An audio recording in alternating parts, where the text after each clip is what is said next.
कभी सोचा है कि आपकी पढ़ाई, आपकी मेहनत देश की सुरक्षा में काम आ सकती है? क्या आपने कभी सपना देखा है कि आप देश की सीमाओं की रक्षा करने वाले उन वैज्ञानिकों में से एक बने जो दुश्मन के मंसूबों को टेक्नोलॉजी से उद्ध्वस्त कर देते हैं? अगर हाँ, तो यह वीडियो आपके लिए है, क्योंकि डीआरडीओ और मिनिस्ट्री ऑफ डिफेंस लेकर आए हैं वो सुनहरा मौका जो आपके करियर को ही नहीं, आपकी जिंदगी को भी बदल सकता है। हाल ही में डीआरडीओ ने एक वैकेंसीज का ऐलान किया हुआ है। अगर आप देश की सुरक्षा में काम आना चाहते हैं तो यह मौका आपके लिए है, क्योंकि डीआरडीओ ने कुछ पदों के लिए वैकेंसीज निकाले हैं। उसमें लगभग आपको 1 लाख तक की यहाँ पे आपको सैलरी मिलने वाली है। कौन सा जॉब है, कौन सी वैकेंसीज है, सैलरी आपको कितनी मिलने वाली है, क्वालिफिकेशन क्या लगने वाले, पूरी जानकारी हम इस वीडियो के माध्यम से जानने वाले हैं, तो वीडियो अंत तक जरूर देखिएगा। यहाँ पे डीआरडीओ ने कुछ अलग अलग पदों के लिए वैकेंसीज निकाले हैं, जैसे कि डीआरडीओ यानी कि defence research and development organisation, इसके बाद एडीए यानी कि एरोनॉटिकल डेवलपमेंट एजेंसी, इसके बाद एडीए यानी कि मिनिस्ट्री ऑफ डिफेंस में अलग अलग संस्थानों में उन्होंने वैकेंसीज निकाले। कुल 148 उन्होंने वैकेंसीज निकाले हैं। मतलब डीआरडीओ में 127 पद है और इसके बाद एडी में 9 पद है और अन्य मंत्रालय से जुड़ी संस्थाओं में 12 पद उन्होंने जारी किए। टोटल पद है 148। इसके बाद सैलरी आपको मिलने वाली है 56,000 बेसिक पे आपको मिलने वाला है, प्लस कुछ अलाउंसेस भी यहाँ पे मिलने वाले, जैसे कि HRA यानी कि हाउस रेंट अलाउंसेस, प्लस अन्य भत्ते जैसे कि डी यानी कि डियरनेस अलाउंसेस भी आपको प्रोवाइड किए जाते हैं। मतलब कुल मिलाकर आपको यहाँ पे सैलरी मिलने वाली है 1 लाख पर मंथ यहाँ पे आपको सैलरी मिलने वाली है। तो बहुत ही अच्छी सैलरी यहाँ पे है। तो दोस्तों जाकर जल्दी आवेदन करें। इसके बाद बात करते हैं योग्यता की बात करी जाए तो BE BTech या MSc संबंधित विषय में प्रथम श्रेणी में पास आपको होना पड़ता है। तो अगर आप BE BTech या MSc में प्रथम श्रेणी में पास हो तो यहाँ पे अप्लाई करने का आपको मौका मिलता है। अंतिम वर्ष के जो छात्र हैं उनको भी ऑनलाइन आवेदन करने का मौका मिलता है, बशर्ते 31 जुलाई 2025 तक डिग्री मिलनी चाहिए।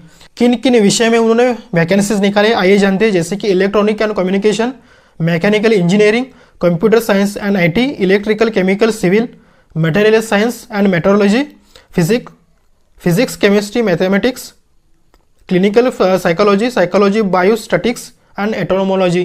तो उन पदों में, उन विषयों में उन्होंने वैकेंसीज निकाले हैं, यानी साइंस और टेक्नोलॉजी के लगभग हर बड़े विषय को उन्होंने कवर किया है। इसके बाद आयु सीमा की बात करी जाए तो यहाँ पे जनरल EWS के लिए 35 ईयर्स है, OBC के लिए 38 ईयर्स है मैक्सिमम ईयर। इसके बाद SC/ST के लिए 40 साल उन्होंने बताई है।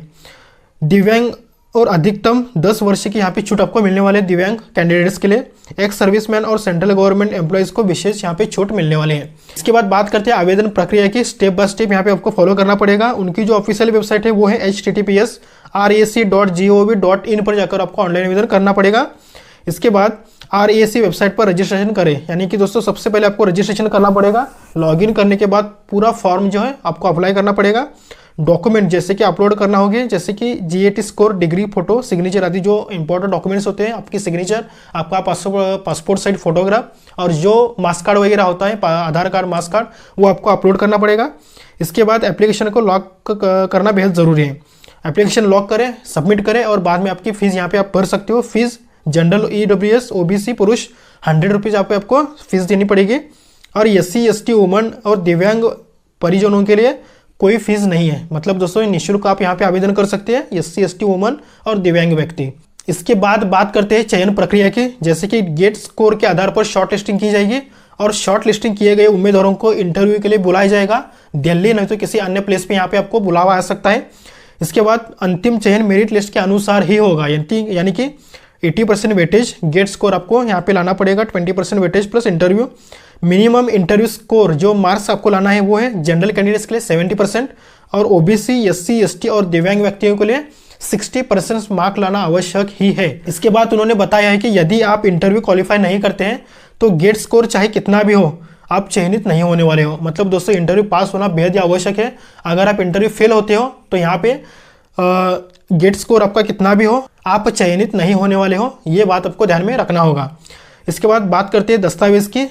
जन्म प्रमाण पत्र यानी कि बर्थ सर्टिफिकेट आपके पास होना आवश्यक है। बर्थ सर्टिफिकेट नहीं है तो आप 10th का मार्क्स कार्ड यहाँ पे लगा सकते हो। इसके बाद डिग्री मार्क्स कार्ड, जो भी आपने डिग्री कर रखी हो उसका डिग्री प्रमाण पत्र यानी कि मार्क्स शीट आपके पास होना जरूरी है। गेट स्कोर कार्ड और लॉगिन स्क्रीनशॉट। इसके बाद कैटेगरी सर्टिफिकेट, जैसे कि जिस कैटेगरी से आप बिलोंग करते हैं, SC/ST OBC, जो भी आप अगर आप दिव्यांग हो तो उसका सर्टिफिकेट आपको देना जरूरी है।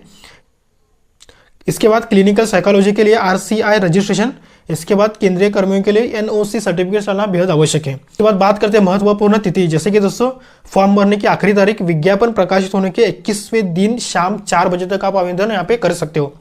इसके बाद उन्होंने बताया कि कोई भी गलत जानकारी देने पर आपका आवेदन रद्द किया जा सकता है।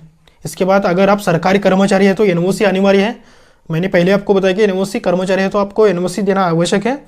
DRDO कभी भी इंटरव्यू के नाम पर पैसे नहीं मांगता, ये आपको बात ध्यान में रखना होगा।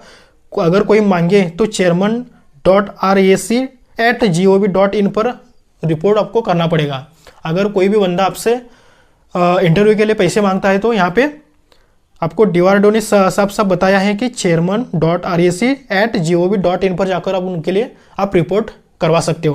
दोस्तों यह थी पूरी जानकारी DRDO वैकेंसीज के बारे में। मतलब दोस्तों बंदूकें सब कुछ सुरक्षा नहीं करती हैं, टेक्नोलॉजी भी सुरक्षा करती है। तो टेक्नोलॉजी के फील्ड में देश के लिए अगर आप काम करना चाहते हैं तो DRDO की जैसी जो वैकेंसीज उन्होंने निकाली हैं वहां पे जाकर आप आवेदन करें और यहाँ पे देश के लिए आप काम कर सकते हो। एक टेक्नोलॉजी के ऊपर आप एक हिस्सा बन सकते हो। यह सिर्फ एक सरकारी नौकरी नहीं, एक मिशन भी है, ये बात आपको ध्यान में रखना हो। दोस्तों वीडियो अच्छा लगा तो प्लीज लाइक करना ना भूले। मिलते हैं अगले वीडियो में। All the best for your future.